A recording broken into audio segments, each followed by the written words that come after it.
So what did you think of the end of Ghost Stories? There isn't even really an end in my mind. It just stops. It's pretty lame that they just made the final monster just a big guy. Yeah. Rather than making the final monster, I don't remember, whatever the monster in the cat is. I really liked, I think it was the second to last episode. Basically, they're supposed to end this radio broadcast with these chimes. The characters are like, we're supposed to end the broadcast with these chimes, I guess. Everyone who works on the show doesn't really understand the script anymore, so here's what we've got. That was sad when it ended. I mean, even the cat character seemed to be... Toward the end of the final episode, he's like, why am I doing this? This betrays my entire character arc. Yeah. Whatever, I need to win this Oscar or whatever. Or the Emmy. Or... Basically, the entire rest of the episode is him just trying to win an Emmy through his acting. Did he win that Emmy? I guess so, because the last episode just ends with him giving a speech and then it fades out. Because he's from another world. Oh shit, we're fighting the knight. Gobbledygook. Gobbledygook. Get fucked. Dead. Do it again. Yeah. Get owned, Why idiot. did that work? Fucking goblin recolors. Get the fuck out of here. Ah. Fucker. Ugh. I like that sound. Lena, stop using... What the fuck? What? Just critical? 2. Nice. Galoof is not having a good time right now. I forgot how great Animals is. Great? By great you mean really horrible? Dude, it's actually good. You just have a random chance to cure everybody. I would rather just use Cura. It saves me. It uses no MP and it's just good. I do remember Nightingale being like the only noteworthy Animals effect that we got when we tried it. Has to fly all the way down. I just realized that the RPGE translation calls her Lena, not Reyna. You know, one of my favorite credits sequences that's still stuck with me for some reason is the late episodes of Bonus Stage with the funk music. The one where that starts with Phil doing like that hip thrust maneuver. Yeah. When I first watched through Bonus Stage, I didn't know that it was as old as it was. I just kind of accepted that it was a random thing on YouTube. So when I found out that it was started in like 2003, it was like kind of mind-blowing. I think one of the reasons I found out was because I remember Tom Ska was like, he's talking about Eddsworld and some other like ass diff movie and other stuff he's made. He's like, yeah, Bonus Stage is a big inspiration. Oh, really? Yeah. Wow. When you look at it compared to other stuff of its time, it does seem pretty good compared to everything. Like even the early episodes, which I always expect to be shitty, are still pretty funny. I think the worst episode is probably the very first episode. Which, I mean, that's fair enough. Oh yeah, is that actually a thing? Do the Crystal Bearers have affiliates? The only thing that the character's element affects is one of the Game Boy Advance jobs, where I think the Gladiator gets a move where it's just a big, like a really strong move based on your character's element. Oh. And that's it. So like, Butts will do a really strong physical wind attack. That's it. No, it's something. It's something. Let's ride him. Yeah, just calmly. Hear you! Let's ride him. It's like Resident Evil. It really is. Just go. Go! Okay, I'll come back for you. Is that actually how it goes? Yeah, in Resident Evil 2. Oh. Leon's voice is always like, okay. Just voiced by some guy. What do you think of this music? I like it. It's relaxing. It's kind of, I feel like it's the most butchered song in GBA. If you look up like the GBA versions on like GameFAQs, it's always just people, because it's a GameFAQs, it's like legions of people saying they completely, 4 asterisks, up the soundtrack. This is unacceptable. Radiator. I don't get it. If you weren't already familiar with the fact that a radiator is just a household appliance, it would probably be kind of a cool word. A turtle. That's the most interesting thing that's happened so far. I'm so tired of JRPG parties being surprised at talking things. Yeah, considering we've been at this for like 15 hours or something, way longer in universe, it's weird of the things they decide to be freaked out about. Memory was I feel like that's a mistranslation. Okay, level half, we're good. like as in the memory of him from other people was erased. I guess so, yeah, that would kind of make sense, I guess. The reason I was thinking about bonus stages because I watched the Matt Wilson's E3 game shows, or whatever they're called. That had Joel and Phil in it. Download Acular Game Time, whatever. It's something weird. Matt Wilson makes a good cartoons, I think, generally, but he has a really bad problem with sound. Yeah. It's like the music, he's always made, I assume he makes it, I don't actually know. The music he always has is like kind of wimpy, and also like the sound effects are lacking. Yeah. As in there's like never sound effects. Yeah, in bonus stage there was never sound effects. Like somebody gets run over by a car and just like that's it. It just happens. And he never that never really stopped being a problem. Supposedly he's just a director on actual animation stuff now. Really? So I wonder what he makes. Oh, cool. So I mentioned it last time, but in case you forgot, if you hit an enemy Oh yeah. that is weak to Aga magic, they die instantly, unless they're heavy type. But otherwise they die instantly. Remember Garuda from the first world? Like the big elephant thing? Yes. Did I tell you that for some reason he has a counter to being toaded, which is to untoad himself. He's vulnerable to toad, and you can just make him waste turns by repeatedly toading him. This is really weird that this guy is actually drawn like how we are. Oh yeah, totally like profile. Yeah. Only difference is that we can only see one of his hands. Ew. Oh shit, Berserker Mini Mage. Watch the fuck out. Is that the Chocobo music? Yeah. I just realized. It's way more clear that it is in the GBA version. Where did that come? I think Branch Spear is the Geomancer's version of Comet. Damage is out of control. Oh, there's also Leaf Storm, which is as fucking garbage as you would think it is from the name. Yeah, it is really bad. It must do a status effect or something, because it does double-digit damage no matter what. I feel like it's just the bad roll in the forest. Why do the imp enemies sprite, why do they look like this? Why are they looking away? It's weird. Oh, fuck. Hey. Oh, whoa. Maybe that's also extremely variable. But I've never seen it do that drastic of damage difference. It was still bad, but it was way more than Maybe it's like does. percentage based. Because the other guy was almost dead. That might be it. That's like a really shitty percentage. Yeah. I actually like this dungeon basically purely because none of the encounters are very strong and all the encounters give a pretty good amount of AVP. Okay. Because the boss of this place is one of the hardest bosses in the game, so it makes the grinding not so terrible. It's weird that the last level of Mystic Knight costs so much. Like, it's pretty consistent, like, you know, 10, 20, 50, 100, 150, 400. The last level of Mystic Knight is really good, but I don't think it's like that good. What even is this thing? I've never really understood. It's just an elemental, which is what you call anything that you don't feel like describing. It never casts any magic, and I don't even know what it does. It just dies. It has like 500 health. Huh.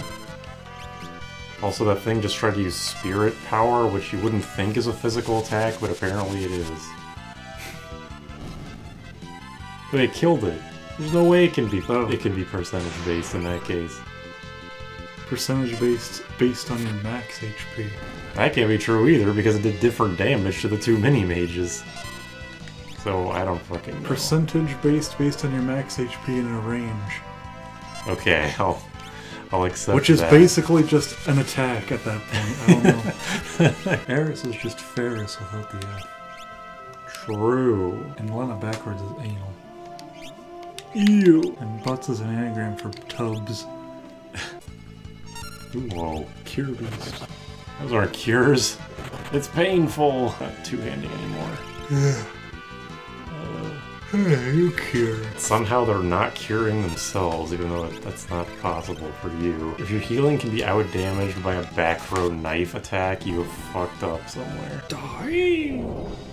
I'm not exactly sure what this is supposed to... like, what is happening Is he here. just like slinging her around the room with magic? But why is the ring so big? It's pretty big. He is very large and in charge. Yeah, you can't hit shit, motherfucker. Although I am at 0 HP, so you do have me on that front. No, that's MP. Oh yeah, it's an M. You're right. So I'm good. X-Death could have been a hard boss, but they accidentally coded it so that he takes away your MP instead of his HP. This is a cool fight, even if it is super simple. Especially because it's the first time you hear new battle music in like 20 hours. If this was an OVA, it should have them all scream for 5 minutes while they're getting like shooted like Mega Man, but 4 times at once instead of just one. I like how blunt it is. I know it says something different in GBA, but I think I like how blunt it is more. I find it too funny. Just Galoof has died. It's like Oregon Trail. Yeah. Galoof has died of dysentery. But that's the thing. That's the whole thing about this translation is that everything is so blunt. There's no elegance to it at all. There's a Galoof-shaped hole in my inventory. Why is Krill the only one that looks like at the screen at a 50 or like a 45-degree angle? I don't like that. Her Geomancer outfit looks like she's getting eaten by a piranha plant. Oh. Oh shit. King Zizza. What the fuck? He doesn't even have a name. Howie Kneecap. What? What the fuck? What? 2 of them say it? 3 of them say it? I've been playing Resident Evil 4. No, really? Yes, I finally, after owning it for forever. Nothing I'm about to say about this game is, like, original in any way, because everybody's already played it 100 times. Like, I always saw that game described as, it's like a B-movie. It is generally, because everything is so over-the-top ridiculous and all like the monster designs are absurd. Like, the way Leon reacts to things is really weird. Like, a guy will merge with a zombie and like a plant, and it'll make some like gigantic fucked up hybrid of all 3, and then Leon will just walk up to him and be like, man, can't wait to kill you because you're ugly, or something. And but then like, if anything ever happens to Ashley, like if someone grabs Ashley's shoulder, he's like, no, don't do that. Like he becomes really serious about it. And there's just certain like plot beats that are treated really seriously. Alright. It's like the Undertale school of writing. Don't compare the writing of Resident Evil to fucking... You know what I mean? Just like ceaseless silliness followed by, you have to take this scene really, really seriously, by the way. BT I'm not hating on Undertale, but it is a victim of that kind of writing. No, I agree. And it sounds like Resident Evil 4. See, I've watched footage of Resident Evil, and it just looks fucking annoying. See, okay, that's actually a weird thing, is because when the remake of 4 was coming out, I saw a bunch of people saying like, well, Resident Evil 4 is really like, it's like not a, it hasn't like aged well. And I was like, I don't know, everybody else seems to like the game just fine, but I've never played it. The controls really do take some getting used to, but it actually is surprisingly intuitive. And this is coming from somebody that has never played a tank control game before. It took me like a half an hour, It's but the supposed to be a controls... GameCube exclusive, right? Yeah, it was a GameCube exclusive, So but now maybe- it's not. Maybe they felt like more obligated to make the controls easy to handle. But I really don't find any problem with the controls. Like, the game is built with the kind of awkward controls in mind. Part of the reason the game looked annoying was because I was watching... The footage I was watching was the Ashley escort stuff. Oh yeah, that's another thing. I'm not sure how much of the game of that is, but it looks like it. The segment I watched lasts a while. I will say okay, I haven't actually beaten the game yet. I think I'm in the final area. I'm like on this island. But the longest Ashley section is the segment at the beginning when you first get her. But Ashley is such a non-issue. It's actually kind of funny. The whole thing of Ashley is that the R button is just tell Ashley to stay in place or follow you. And you can also tell her to like hide in dumpsters. There's not dumpsters everywhere, but like usually you can just enter in a new area, press R to make Leon say wait, and then just go clear out the entire screen of enemies. And enemies don't like go after Ashley. They'll like, some enemies will attack her, but usually they'll just pick her up and then very, very slowly walk to the nearest like loading zone. And if an enemy gets her there, then she's gone. But well, I guess it didn't look difficult. It just looked like it makes the area take twice as long as it probably should. The best way I could describe it looked like playing Crystal Chronicles single player, except you have to carry the chalice yourself. The game would definitely be more fun if it didn't have Ashley at all, because she does literally contribute nothing. But she is basically a non-issue. I've continued my Forza Fiesta run of this game on the Pixel Remaster. There's something up with cursor memory where sometimes this has been happening the entire playthrough. Sometimes the character that I have set to just like my attacker, like they do nothing but attack. Sometimes they'll just they'll fake memory target into attacking a party member for some reason. And they'll just kill the shit out of somebody. I don't know what is causing it. I never have them do anything but attack the enemy. But I do have someone with a healing staff, so it's like the cursor memory is getting confused somehow. Bonus stage does that joke a lot. Or what? People just talk over each other. I actually did watch that episode. I didn't watch the rest of the show, but I did watch like that episode a few months ago, and I thought it was really funny. The first like 60% of the series is mostly just like people standing around and really long pauses between everything. Yeah. It also got really tiring where they'd be like, time for an action scene, and then they would just say like, insert action scene here. So that when the series started actually doing them, it was actually satisfying, because like, wow, it didn't just say, haha, I'm not putting effort into this. It's kind of funny but sad how much disdain he seemed to have for his fans. I don't blame him. I mean, fucking making a popular webtoon in the like early 2000s, I don't blame him at all. I was always confused why he seemed to always think of bonus stage as like a side thing. But at the credits of one of the episodes, it said, bonus stage is an exercise in animation and writing. Opinions are welcome but futile. Which made me realize that he, I guess, just never wanted bonus stage to be his main thing. Which is kind of unfortunate, because it was his, like, cash cow. I mean, again, this was an early 2000s thing. I wonder if that's even true. If there's bonus stage merch, I would love to see it. Yeah, well, there was. Oh, really? They made shirts every so often for Keen swag. Oh, right. Keen. Keen Star. What was the... Keen Spot. Keen Spot, It was a webcomic place, but the Keen Toons was a short-lived Flash cartoon website. On bonus stage, Ellie is voiced by Kira Buckland. Yes. Which the reason I found that out was because someone just recently posted a Newgrounds cartoon from 2005 that Germa was in. Really? As a voice actor. And there was this thing called like Final Fantasy something or other. But that's a good name. There's two other characters. One sounded like the guy who voices Sin Kisk in Guilty Gear Xrd and Strive, and the other one sounded like Ellie from Bonus Stage. And those things were both true. I mean, Kira Buckland is like, I feel like she's like the poster child of like Newgrounds voice actor to actual voice actor. Kira Buckland is in fucking Tales of. She's Rulu in Puyo Puyo Tetris. Yeah, she's a big fucking voice actress. Which when I found out made me realize she actually has pretty good range, because Rulu sounds like nothing like any of the other voices I've heard her do. But yeah, so the second katana has a different animation. And also for some reason, Butts does a dodge animation whenever you miss. He does? I think so. Yeah, that's weird. Yeah, see?